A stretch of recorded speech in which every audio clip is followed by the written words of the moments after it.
Welcome back. ಮೊನ್ನೆ America ಮಧ್ಯಸ್ಥಿಕೆಯಲ್ಲಿ ಕದನ ವಿರಾಮ ಘೋಷಣೆಯಾದರೂ ಕೂಡ ಕದನ ವಿರಾಮವನ್ನ ಉಲ್ಲಂಘನೆ ಮಾಡಿ ಪಾಕಿಸ್ತಾನ ಎಂದಿನಂತೆ ತನ್ನ ನರಿ ಬುದ್ಧಿ ಮತ್ತು ಕಪಟಿ ಬುದ್ಧಿಯನ್ನ ಪ್ರದರ್ಶಿಸಿತು. ಅತಿ ಹೆಚ್ಚು ದಾಳಿಯನ್ನ ಮೊನ್ನೆ ರಾತ್ರಿ ಜಮ್ಮುವಿನ ಮೇಲೆ ಮಾಡಿತು. ಸುಮಾರು 60 ನಿಮಿಷಗಳಲ್ಲಿ 100ಕ್ಕೂ ಹೆಚ್ಚು ಡ್ರೋನ್ಗಳ ಅಟ್ಯಾಕ್ ಆಯಿತು, ಶೆಲ್ಗಳ ಅಟ್ಯಾಕ್ ಆಯಿತು. ಅದೆಲ್ಲವನ್ನ ನಿರ್ಭೀತಿಯಿಂದ ಯುದ್ಧ ಭೂಮಿಯಿಂದಲೇ ನ್ಯೂಸ್ ಫಸ್ಟ್ ಕವರ್ ಮಾಡ್ತಾ ಇದೆ ನಮ್ಮ ಪ್ರತಿನಿಧಿ ಜಗದೀಶ್. ಜಮ್ಮು ಕಾಶ್ಮೀರದ ಬೇರೆ ಬೇರೆ ಭಾಗದಿಂದ ನಮ್ಮೊಂದಿಗೆ ಲೈವ್ ನಲ್ಲಿ ಕನೆಕ್ಟ್ ಆಗ್ತಾ ಇದ್ದಾರೆ. ಇವತ್ತು ಬೆಳಗ್ಗೆ ಬಾರಾಮುಲ್ಲಾದಿಂದ ನಮ್ಮ ಜೊತೆಗೆ ಕನೆಕ್ಟ್ ಆಗ್ತಾ ಇದ್ದಾರೆ. ಅವ್ರನ್ನ ಮಾತನಾಡ್ಸೋಣ. ನಿನ್ನೆಯ ಪರಿಸ್ಥಿತಿ ಹೇಗಿತ್ತು ಮತ್ತು ಈಗ ಪರಿಸ್ಥಿತಿ ಹೇಗಿದೆ ಅಂತ. ಜಗದೀಶ್, ನೀವಿರುವಂತಹ ಸ್ಥಳದಲ್ಲಿ ಸಹಜ ಸ್ಥಿತಿಯತ್ತ ಜನಜೀವನ ಮರಳ್ತಾ ಇದೆಯಾ? ನಿನ್ನೆ ಪಾಕಿಸ್ತಾನದಿಂದ ಏನಾದರೂ ಉದ್ದಟತನ ಮುಂದುವರಿತಾ ಅಥವಾ ಶಾಂತ ರೀತಿಯ ಪರಿಸ್ಥಿತಿ ಕಂಡು ಬರ್ತಾ ಇದೆಯಾ ಜಗದೀಶ್? ಸಭಾ ಮೊನ್ನೆ ತಡರಾತ್ರಿ ಏನಂದ್ರೆ ಅತಿ ದೊಡ್ಡ ಪ್ರಮಾಣದಲ್ಲಿ ಕದನ ವಿರಾಮ ಘೋಷಣೆ ಆದ್ಮೇಲೂ ಸಹಿತ ಬಹಳಷ್ಟು ಏನಂದ್ರೆ ದಾಳಿಯನ್ನ ಮಾಡುವಂತಹ ಪಾಕಿಸ್ತಾನ ಮಾಡ್ತಲ್ಲ. ಬರೋಬ್ಬರಿ 100ಕ್ಕೂ ಹೆಚ್ಚು ಡ್ರೋನ್ಗಳನ್ನ ಮೂಲಕವಾಗಿ ದಾಳಿಯನ್ನ ಮಾಡ್ತು. ಅದು ಕೇವಲ ಒಂದು ಭಾಗದಲ್ಲ, ಜಮ್ಮು ಕಾಶ್ಮೀರದ ಎಲ್ಲಾ ಭಾಗಗಳಲ್ಲೂ ಇನ್ಕ್ಲೂಡಿಂಗ್ ರಾಜಸ್ಥಾನ, ಗುಜರಾತ್ ಭಾಗದಲ್ಲಿ ಸೇರಿ ಎಲ್ಲಾ ಕಡೆಗೂ ಸಹಿತ ದಾಳಿಯನ್ನ ಮಾಡುವಂತಹ ಕೆಲಸವನ್ನ ಮಾಡುತ್ತೆ. ಅದರಲ್ಲಿ ಅತಿ ಹೆಚ್ಚು ಹೈಯೆಸ್ಟ್ ಮಾಡಿರುವಂತದ್ದು ಶ್ರೀನಗರದ ಮೇಲೆ. ಶ್ರೀನಗರದ ಮಿಲಿಟರಿ ಕ್ಯಾಂಪ್ ಅನ್ನು ಗುರಿಯಾಕಿಸಿಕೊಂಡು ಏನಂದ್ರೆ ದಾಳಿ ಮಾಡುವಂತಹ ಕೆಲಸವನ್ನ ಮಾಡಿತ್ತು. ಅದಾದ್ಮೇಲೆ 10 ಗಂಟೆವರೆಗೆ ಎಲ್ಲವೂ ಸಹಿತ ಏನಂದ್ರೆ ನಿರಂತರವಾಗಿ ದಾಳಿ ಮಾಡಿ ಅದಾದ ಮೇಲೆ ಸೈಲೆಂಟ್ ಆಗಿತ್ತು.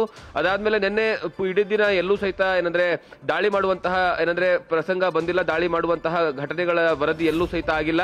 ಮತ್ತೆ ನಿನ್ನೆ ತಡರಾತ್ರಿಯೂ ಸಹಿತ ಭಾರತ ಬಹಳಷ್ಟು ಕಟ್ಟುನಿಟ್ಟಿನ ಕ್ರಮಗಳನ್ನ ಕೈಗೊಂಡಿತ್ತು. ಯಾಕಂದ್ರೆ ಪಾಕಿಸ್ತಾನ ಯಾವ ಹಂತದಲ್ಲೂ ಸಹಿತ ಏನಂದ್ರೆ ದಾಳಿ ಮಾಡಬಹುದು, ಯಾಕಂದ್ರೆ ಮಾತಿನ ಮೇಲೆ ನಿಲ್ಲದೆ ಇರುವಂತಹ ದೇಶ ಅದು ಒಂಥರ ನಾಯಿ ಬಾಲ ಇದ್ದ ಹಾಗೆ.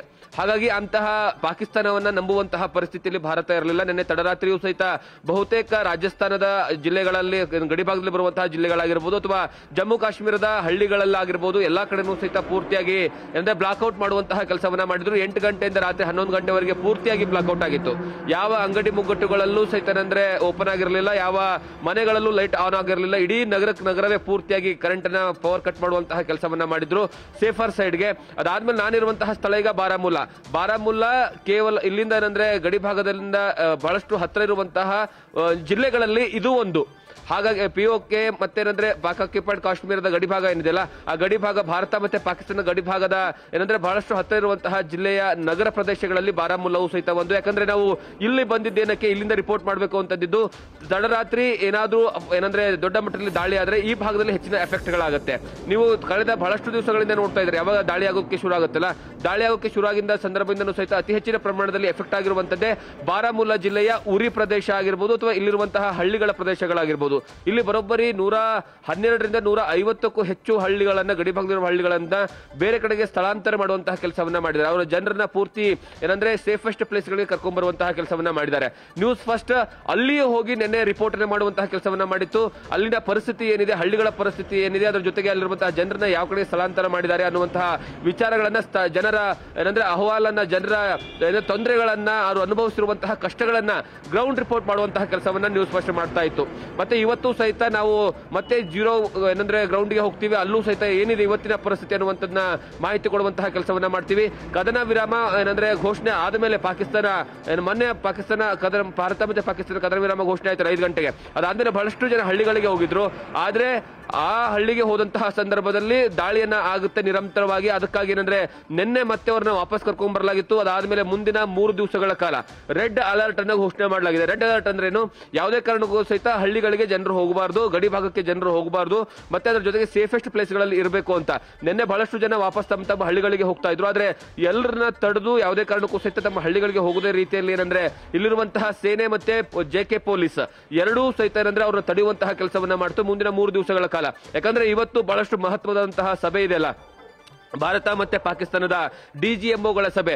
ಆ ಸಭೆಯಲ್ಲೂ ಸಹಿತ ಏನಾದ್ರೂ ಒಂದು ವೇಳೆ ಒಪ್ಪಂದಗಳು ಆಗಿಲ್ಲ ಅಥವಾ ಏನಾದ್ರೂ ಅಲ್ಲಿ ಏನಾದ್ರೂ ಏನಂದ್ರೆ ಎರಡು ದೇಶಗಳ ಸಮ್ಮತಿ ಸಿಗಲಿಲ್ಲ ಅಂತಂದ್ರೂ ಸಹಿತ ದೊಡ್ಡ ಮಟ್ಟದಲ್ಲಿ ಏಕಾಏಕಿ ಫೈರಿಂಗ್ ಆಗುವಂತಹ ಸಾಧ್ಯತೆಗಳಿರುತ್ತೆ. ಆ ಕಾರಣಕ್ಕಾಗಿಯೇ ಇವತ್ತಿನ ಸಭೆ ಬಹಳಷ್ಟು ಪ್ರಮುಖವಾದಂತಹ ಪಾತ್ರವನ್ನ ನಿಭಾಯಿಸುವಂತದ್ದು. ಮತ್ತೆ ಅದರ ಜೊತೆಗೆ ಗಡಿ ಭಾಗದಲ್ಲಿ ಪಾಕಿಸ್ತಾನ ಏನು ಪಾಕ್ ಆಕ್ಯುಪೈಡ್ ಕಾಶ್ಮೀರದ ಗಡಿ ಭಾಗ ಏನಿದೆ ಅಲ್ಲಿ ನಿರಂತರವಾಗಿ ಏನಂದ್ರೆ ಪಾಕಿಸ್ತಾನ ಏನಂದ್ರೆ ಆ ಒಂದು ಗಡಿ ಉಲ್ಲಂಘನೆಯ ನೀತಿಯನ್ನ ನಿರಂತರವಾಗಿ ಕಳೆದ 1 ವರ್ಷದಲ್ಲಿ 1.5-2 ವರ್ಷದಲ್ಲಿ 200ಕ್ಕೂ ಹೆಚ್ಚು ಬಾರಿ, ಒಟ್ಟು 3 ವರ್ಷದಲ್ಲಿ ನೀವು ಓವರಾಲ್ ಆಗಿ ಅವರೇಜ್ ತಗೊಂಡ್ರೆ 325ರಿಂದ 350 ಬಾರಿ ಗಡಿ ನೀತಿಯನ್ನ ಉಲ್ಲಂಘನೆ ಮಾಡುವಂತಹ ಕೆಲಸವನ್ನ ಮಾಡಿದೆ. ಇದು ಕೇವಲ 4-5 ದಿವಸಗಳಲ್ಲಿ ನಡೀತಾ ಇರುವಂತದ್ದಲ್ಲ. ಹಾಗಾಗಿ ಈ ಭಾಗದಲ್ಲಿರುವಂತಹ ಜನರಿಗೆ ಬಹಳಷ್ಟು ಆತಂಕ ಇರೋದಂತೂ ಸತ್ಯ. ಸಭಾ, thank you Jagadish. News first ನಿರ್ಭೀತಿಯಿಂದ ನಿಮ್ಮ ಪರವಾಗಿ.